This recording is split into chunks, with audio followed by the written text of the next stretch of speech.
झटके में मार दिया। ये फर्क होता है दोस्तों अपने तरीकों से और परमेश्वर के तरीके में। आप मुझे बताएं कौन सा तरीका बेहतर है? Do you want to do it your way और गॉड्स वे? क्या तुम्हें अपनी जिंदगी अपने तरीके से जीनी है या परमेश्वर के तरीके से जीनी है? ये निर्णय हम सबको लेना है। एक इंसान जब टोटली सरेंडर हो जाता है दोस्तों, तब पवित्र आत्मा से अद्भुत तरीके से लीड करता है। लेकिन जब तक हम रेजिस्ट करेंगे, जब तक ये शरीर जिंदा है, उसको क्रूस पे हमने नहीं चढ़ाया है, ये बीच बीच में हमें रोकता रहेगा और हम यीशु को कभी देख नहीं पाएंगे। बहुत सारे एग्जाम्पल्स हैं। एक छोटा सा एक एग्जाम्पल देता हूं पतरस का, similar example. Through out his ministry 3 साल तक यीशु के पीछे चलते चलते कई बार यीशु ने उसकी तारीफ की थी। कई बार लोग उसको देखते थे और शायद कहते थे यार पतरस बड़ा आगे जा रहा है। कई बार शायद ये चीज उसके सर तक पहुंच गई थी, यहां तक कि एक बार यीशु ने उसको खुद कहा कि मैं मरने वाला हूं। यीशु को साइड में लेके जाके डांटता है, क्या प्रभु, मैं जब तक जिंदा हूं तुझे कोई छू नहीं सकता। ऐसे बहुत बड़ी बड़ी डींगे मारी उसने। तो प्रभु कहता है शैतान हट जाए यहां से। लेकिन पतरस बदला नहीं था। पतरस बदला नहीं था। उसके घमंड को तोड़ना इतना आसान नहीं था। वो अपने आप से इतना भरा हुआ था कि अंत तक यीशु मसीह लास्ट तक उसे कह रहे थे मैं मरने वाला हूं, मुझे तुम सब लोग त्याग दोगे। उस समय भी क्या बोलते हैं पता है? उस समय भी इनको सारे ऐसे मैं सीन विजुअलाइज जब करता हूं, पर यीशु यहाँ है, पतरस यहाँ है और सारे शिष्य यहाँ है। वो हमेशा प्रभु के नजदीक नजदीक रहता था। तो प्रभु ने कहा कि ये सब मुझे छोड़ देंगे, तो पतरस ने कहा होगा प्रभु ये सब तुझे छोड़ देंगे, मैं तुझे कभी नहीं छोड़ूंगा। He just couldn't get over himself। वो अपने आप से इतना भरा हुआ था, उसको क्या करे, उसका इलाज ही नहीं है। वो प्रभु कहता कोई बात नहीं, मैं जानता हूं उस पत्थर को कैसे तराशना। उस रात प्रभु सिर्फ एक छोटा सा काम करता है। जो हाथ उसने हमेशा पतरस पे रखा हुआ था, हमेशा से, वो हाथ उसने हटा दिया। Just took it of. अब पतरस मैं तुझे दिखाऊंगा तू क्या है। उस रात होता क्या है? प्रभु ने बोला भी था आज रात तू मुझे इनकार कर। नहीं, बिल्कुल नहीं प्रभु। ही रिजेक्टेड। प्रभु जो कह रहा उसको भी नहीं। इतना कॉन्फिडेंस। प्रभु ने हाथ निकाल दिया। उस रात प्रभु ने क्या किया पता है? पहले तो पतरस जहां जा रहा था ना, वहां उसको एंट्री अलाउड नहीं थी। वहां जाने के लिए पहचान चाहिए थी, जो पहचान जॉन की थी। तो जॉन उसको एंट्री देता है, प्रभु ने वो करने दिया। अगर पतरस नहीं पहुंचता वहां उस रात, वो नहीं करता ये। लेकिन प्रभु ने कहा जॉन जरा इसको मदद कर इसकी। देखो, जब एक इंसान ने ठान ली ना अपनी कबर खोदने की, प्रभु खोदने वाले भी भेजता है। जब एक इंसान को रास्ता अपनी जिंदगी तबाह कर रही है ना, प्रभु खुद और मदद करता है। इसलिए नहीं क्योंकि प्रभु उससे नफरत करता है, इसलिए क्योंकि उसके होश ठिकाने आए। कोई बात नहीं, गए अंदर जाने के बाद अभी क्या जरूरत है ना, हिम्मत तो नहीं जाके कुछ करने की, पीछे से छुप छुप के देख रहा है। I mean I don't blame him. पतरस से मैं कहीं ज्यादा गया गुजरा हूं, बट इट्स एन एग्जांपल, ये हमारे लिए है। पतरस पीछे से देख रहा। उस रात क्या हुआ, एक छोटी बच्ची को प्रभु भेजता है वहां पर। कोई ऐसा बड़ा सोल्जर भी नहीं था। कौन था? छोटी बच्ची थी। और वो उसको पूछती तू भी उसके साथ था? उस लड़की को देखा, बोलता बिल्कुल नहीं। आपको पता है यीशु उसने क्या किया? ही डिनाई। क्या बोला? अभी वो तो बाद में आ गया। He denied Jesus। और कई बार हम इस चीज को सोचते नहीं कि ये कितनी बड़ी बात थी। आपको पता है ये एक चीज स्पेसिफिकली यीशु ने खास करके अपने संदेशों में कहा, कोई भी अगर मुझे इनकार करे, मनुष्य के सामने इनकार करे, मैं पिता के सामने उसको इनकार करूंगा। ये कोई छोटा पाप नहीं था। और उस रात पतरस ने एक बार नहीं, कितनी बार? 3 बार यीशु को उसी रात इनकार किया। Imagine the seriousness. और पतरस को ये समझ भी नहीं आया। जैसे भाई ने कहा, तीसरी बार जब उसके पीछे लग गए थे लोग, तो गालियां देने लग गया। पता नहीं क्या गालियां देकर उसने कहा मैं उसे जानता नहीं। Imagine that. और उसी समय टाइमिंग देखो प्रभु का। प्रभु जानता है कहां से कब पहुंचना है, कब किसको देखना है। वहां से जब प्रभु जा रहे थे, उसकी नजर पतरस पे पड़ी और पतरस ने प्रभु की आंखों में देखकर वो इतनी बुरी तरीके से टूट गया। He was totally shattered। इतना टूट गया कि वो फूट फूट के रोने लग गया। वो उसके जीवन का सबसे बड़ा दिन था। When Peter was finally broken। जब पतरस टूट गया था। दोस्तों आपको पता है ब्रोकन वेसल्स ये सबसे सामर्थ्यवान होते हैं।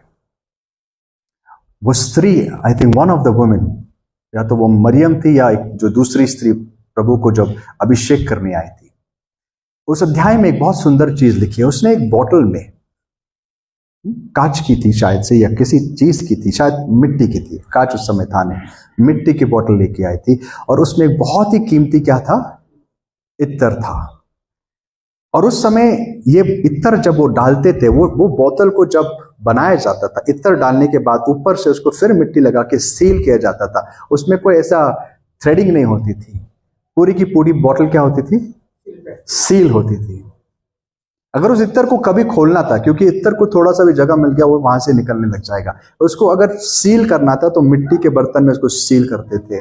वहां पे लिखा है जब ये स्त्री यीशु के पास आई, उसके चरणों में गिरी, उसने क्या किया, कीमती बोतल निकाली और उस बोतल को तोड़ दिया।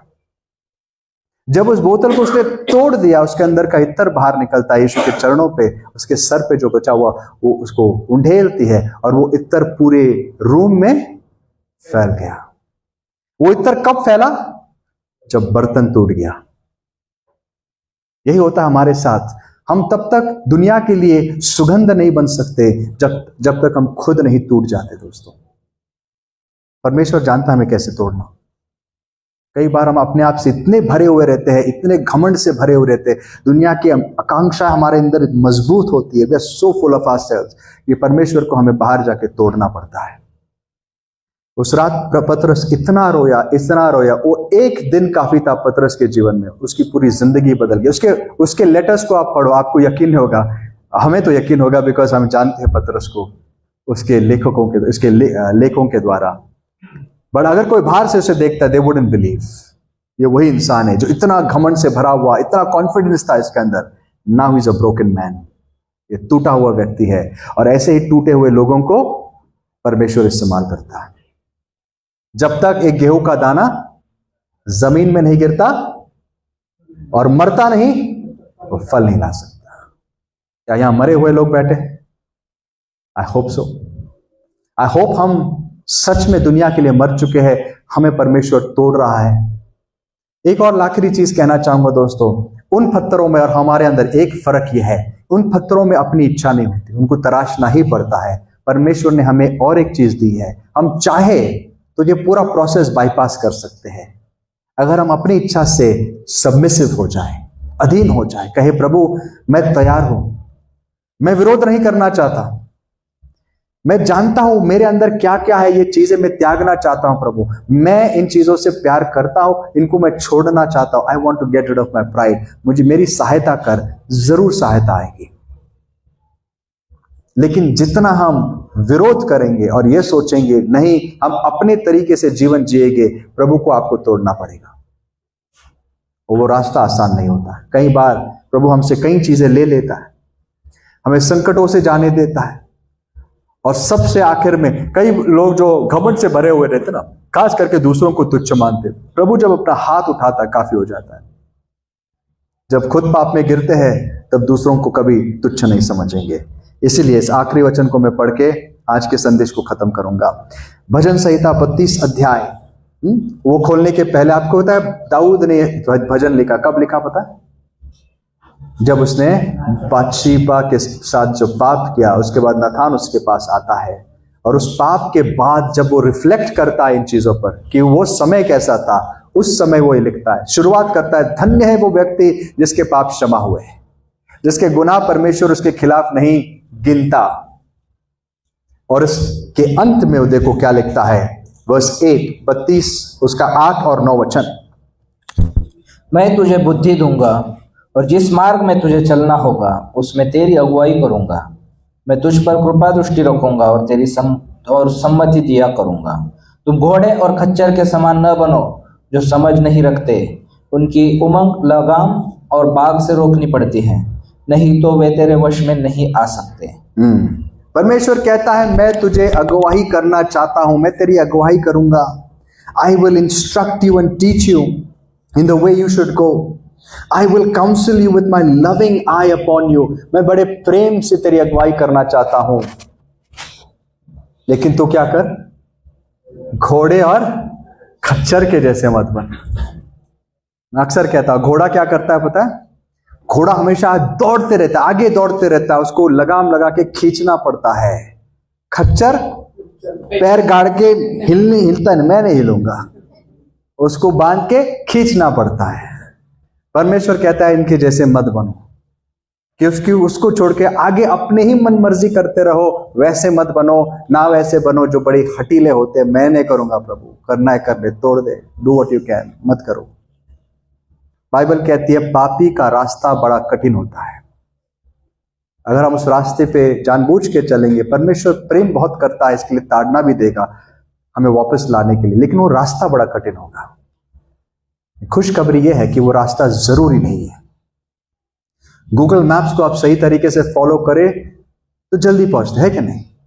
रास्ता चूक जाए तो बड़े प्यार से कहता है रीराउटिंग करता है आपके लिए, बराबर है, लेकिन फिर कहीं कहीं से घूम फिर के आना पड़ता है। परमेश्वर ने हमारे लिए एक सरल रास्ता, सीधा रास्ता बनाया, चलोगे तो बहुत जल्दी पहुंचोगे, लेकिन कई बार हम रास्ते से हट जाते हैं और परमेश्वर को कहीं कहीं से घुमा के लाना पड़ता है, और वो रास्ता कठिन होता है। घोड़े और खच्चर के जैसे मत बनो, लेकिन किसके जैसे बनो? मेमने के जैसे, भेड़ के जैसे बनो, जो सिर्फ आवाज सुनकर पीछे चलता है। आज परमेश्वर आपसे बात करता है, इन बातों को बड़े कीमती समझकर इनके ऊपर ध्यान दोगे, मन लगाओगे, तो परमेश्वर आपकी अगुवाई करेगा। इन बातों को अगर आप त्याग दोगे तो परमेश्वर को आपको खींचना पड़ेगा। वो हमेशा नहीं करता दोस्तों, कोशिश बहुत करता है। उस आदमी ने जो अपने बेटे को खोया, जो दुनिया में चला गया उड़ाऊ पुत्र, पिता उसके पीछे नहीं गया, लेकिन पिता जानता था एक दिन ये ठोकर खा के वापस आएगा, और पिता इंतजार कर रहा था। लेकिन इस इंतजार किया उसने किसके लिए? जब तक बेटा सुअरों के साथ उनका खाना खाने के लिए तरस नहीं रहा था। तब वापस आया तो बड़े आनंद से पिता ने गले लगा, लेकिन शायद पिता ने यह भी कहा होगा, कहानी में लिखा नहीं, लिखा होगा, बेटा काश तू यहां इस घर को कभी छोड़ के नहीं जाता, तेरी जिंदगी बहुत अच्छी होती, काश तू नहीं जाता कभी। आज परमेश्वर कई लोगों से ये कहता है, इसलिए आइए हम घोड़े और खच्चर जैसे नहीं बने, मेमने जैसे उसकी आवाज सुनकर उसके पीछे चले। आइए अपने आंखों को बंद कर दे, अपने पैरों पर खड़े हो जाते हैं और प्रार्थना करते हैं। खुदावन आज हमें अनुग्रह दे।